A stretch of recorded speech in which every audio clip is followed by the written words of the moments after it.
Hi, mild-mannered reporter Jay Hambone here. Welcome to the library at Hermit Street. Uh, I guess if we're going to talk about books, then this looks like a job for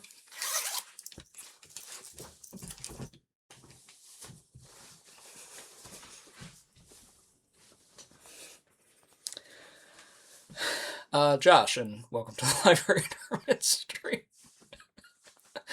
Uh, Thoughts are ridiculous, right? So this week, this week we're talking about the absolutely delightful Superman Meshi. Volumes 1 through 3 by Satoshi Miyagawa and Kai Katago. Um, hence uh, the ruse at the start of the episode. So, I'm recording this off the cuff, man. There's no editing. Superman Meshi is a absolutely bizarre tie-in comic, or I guess like a collaboration crossover comic between Kodansha, the Japanese publisher, and DC Comics, or which stands for Detective Comics Comics. Not many people know that. DC Comics, the publisher of Superman.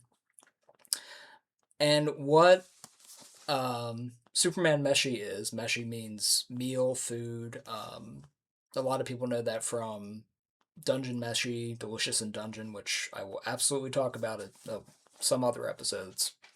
One of my favorite series. But Superman Meshi is every installment is every chapter is Superman visiting a different Japanese chain restaurant. Sometimes bringing along his super friends, Batman, Wonder Woman, Aquaman, Green Lantern, Flash, Cyborg, in one very weird episode. Lois Lane a few times. But Superman flies around doing Superman stuff, and then it's like, man, I could really go for the cutlet at so and so restaurant, and then flies to the restaurant and marks out about how good this signature dish at the chain restaurant is. So I'd read the first one of these when it came out, which I think was like 2021. No, can't be that. 2023.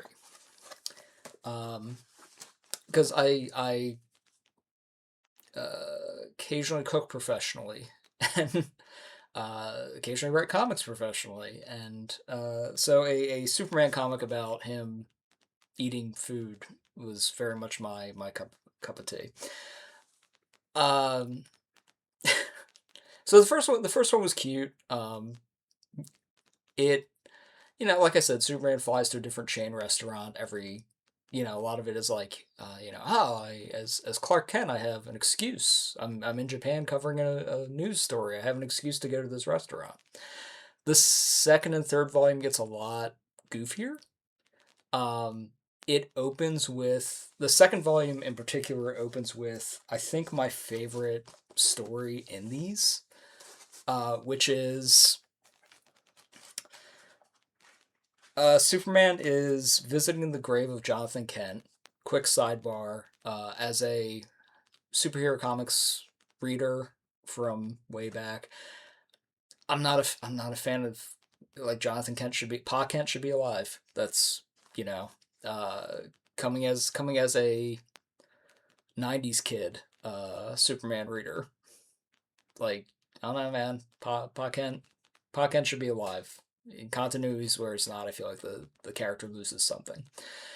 Anyway, Clark is visiting Ma Kent, Martha, if you're nasty. He's visiting Ma Kent. They're talking to the grave. She's like, "Oh, Clark, are you staying for lunch?" And he's like, "No, I got some lunch." Flies off to the Fortress of Solitude and eats a bag of. Let me see what the brand is. he eats a bag of Gosburger, which is like a rice bun hamburger, and they do like different types of burger interiors. Um, while he's eating, Jor-El, the goat, like the hologram slash ghost of Jor-El, his Kryptonian father, uh, kind of interrupts him and is talking to him about like, oh hey, is that like this Kryptonian dish? It looks good. Uh, yeah, it's Clark eating a bag of burgers and like blind bagging it too. Like he bought like four burgers and he's just kind of reaching in at random and be like, oh, I hope I get this one. Pulls it out and it's like, it's a different one, but I'm still happy. There's a moment where he's eating this burger and like basically ignoring Jor-El. But he's eating a burger and like singing the Goss Burger commercial jingle to himself. Like the American equivalent would be like, I want you to picture Superman sitting alone in the Fortress of Solitude except for the hologram ghost of his Kryptonian father, really earnestly and delightedly eating a hamburger and going like, hold the pickles, hold the lettuce, special orders, don't upset us. It's amazing. It's comic of the year so far for me. There's another chapter where he posts a picture of his food on not Instagram, and Lex Luthor makes a catty comment, so Clark like stalks his page, and he's like, "Oh man, I'm gonna." Dude, he eats at all these fancy restaurants, and like, look, he's posting a picture of his meal, but there's like a kind of a beautiful woman in the background, so he's kind of like stunting on people. That it's absurd. Um, and then Clark goes to like a gyoza place and just like orders nine different dishes and arranges them artfully and posts it on Instagram. Goes back to the Daily Planet and is like, all his friends are like, "Oh man, Lex Luthor's really good at the gram. Like, he's a food influencer." But Lois, is like, "Yeah, but this guy who claims to be Superman also posts like really good stuff. I like his account too." Um, Volume 2 also has. Is it Volume 2 or 3?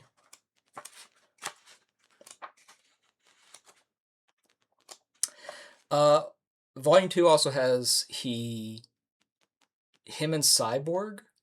So, what's also interesting about, and just jumping all around here, what's also interesting about these books is that it's a very, like, Jim Lee era New 52 Justice League, except for Superman has the red trunks the way God intended. Um, so Cyborg's on the team, and like, uh, they play him as being super awkward. So like, there's a story where Superman and Cyborg uh, didn't get the chain texts from the Justice League that the meeting was going to start late. Like, they have it's revealed the Justice League has like chain texts, and Superman's like, maybe next time we can do a group chat so we avoid this problem, because it's him and Cyborg at the Justice League table just not having anything to talk about, and like at one point, Superman walks over to where Cyborg is and sees. I'm trying to find the actual.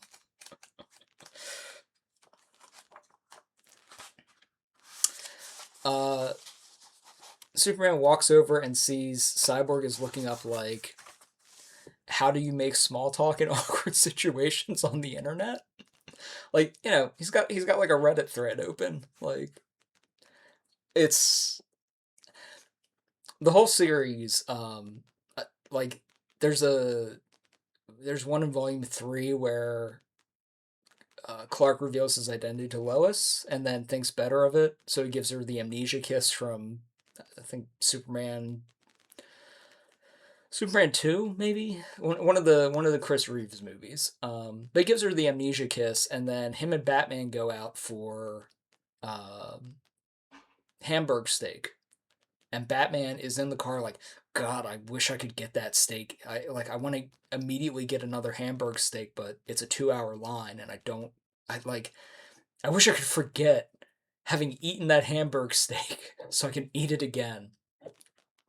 And Superman pops a breath and goes to kiss him. Give Bruce the old amnesia kiss so that he can experience the hamburg steak again. Batman catches him, and then Superman. It turns out Superman can do it like with his breath. He doesn't actually need to kiss you, but like, here we go.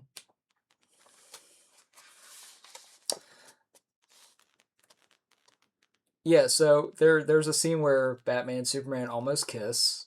Um, this is this whole series. The other I keep saying chain restaurant, like that's to me one of the funniest parts. And like chain restaurants in Japan are very different than chain restaurants in America.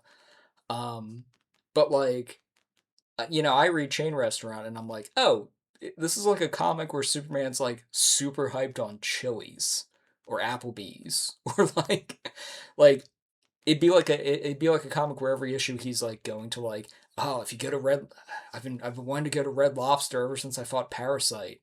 Um, and if you go to Red Lobster, you have to get this, and you have to eat it this way, and you have to like, I put like this bit of food on my fork, and then this bit of food, and then I eat it, and it's super delicious. Um, yeah, so it's kind of the best Superman comic I've read in years. It's absolutely delightful. They're like, and I wish I had more critical comments on it other than just like, hey, this happens and it's insane. But like a lot of like, it's not a very deep comic. It's Superman going to chain restaurants and being really pumped on all the food. It's educational. Like if I ever traveled to Japan, I would definitely make a little list of like what sounds good in these books and go eat it. Um, it's also like there's a really funny like uh there's this one, it's the cyborg episode, and Superman's saying like, yeah, if you get like Cyborg's like, well, I went online with my computer brain, and anytime I'm in a new restaurant, I get whatever people say is the best thing, but like the most basic best thing. Like I just get like the whatever that restaurant is like known for on the basic menu, I just get like the normal version of that. Like if he went to Five Guys, he would just get a cheeseburger and fries, nothing fancy or special. And Superman's like, hold up a bit, buddy. I'm paying for this. Go with my recommendation, and let me hook you up. Let me super hook you up. You got to get this beef curry, and this beef curry will fill you deep inside. And and there's a panel of Cyborg going, it's gonna fill me deep inside, and Superman is just like, justice. That's all he says. There's a little. I'm gonna find the panel. There's a little side note saying like he's trying to get that to catch on as a catchphrase.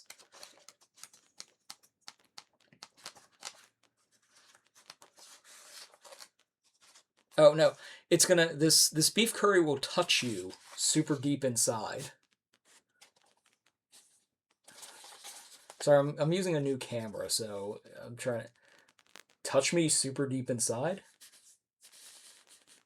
Justice. Yeah. The only thing I can think of, because there's no translation notes in the back of this, which is a shame. There should be. Uh, the only thing I can think of is that it's meant to be a pun on like just so. Like, I guess if Superman says justice in a Japanese accent or written phonetically in Japanese, it's like just justice. Like he said, like if he's saying the American word, it's like I'm guessing, and this is all pure speculation on my part, but I'm guessing it's something like justice, and it sounds like just so. Like so when Cyborg's like, "This is gonna touch me super deep inside," Superman's just like, "Just so." So yeah, Superman Meshi is fantastic. I like. There's a Lex Luthor. Uh, there's a Lex Luthor chapter where, and not the one I was talking about earlier, where they're dueling over the gram. Uh, there's one where like Soups does his "I'm gonna confront Lex in the office" bit. Lex, basically tells him like, I would never team up with you guys against Darkseid. Blah blah blah blah blah. Superman drops down. There's a bento place in Lex's Japanese offices because that's where they are. It's a manga. It's a manga. It's a Japanese comic.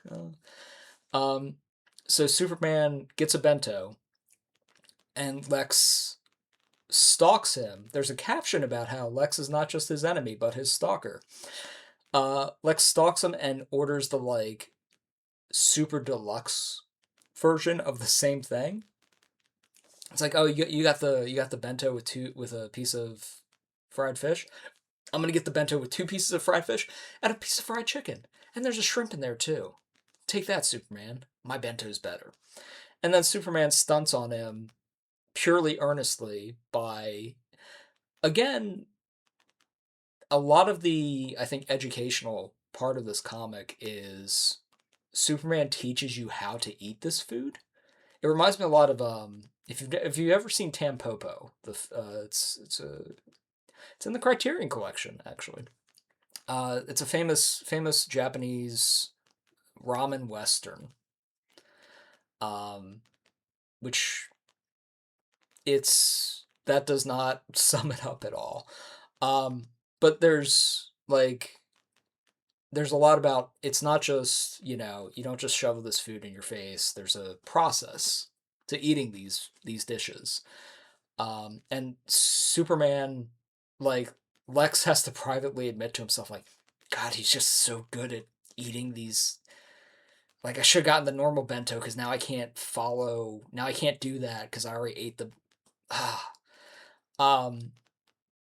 It here's okay. So here's a critical comment.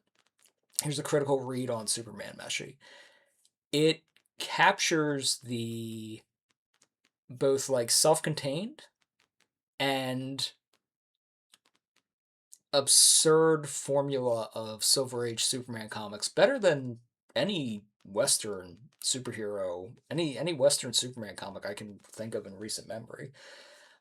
It doesn't have, and it's even better because it's not like a lot of people have written papers about this. A lot of the Silver Age Superman comics are about him like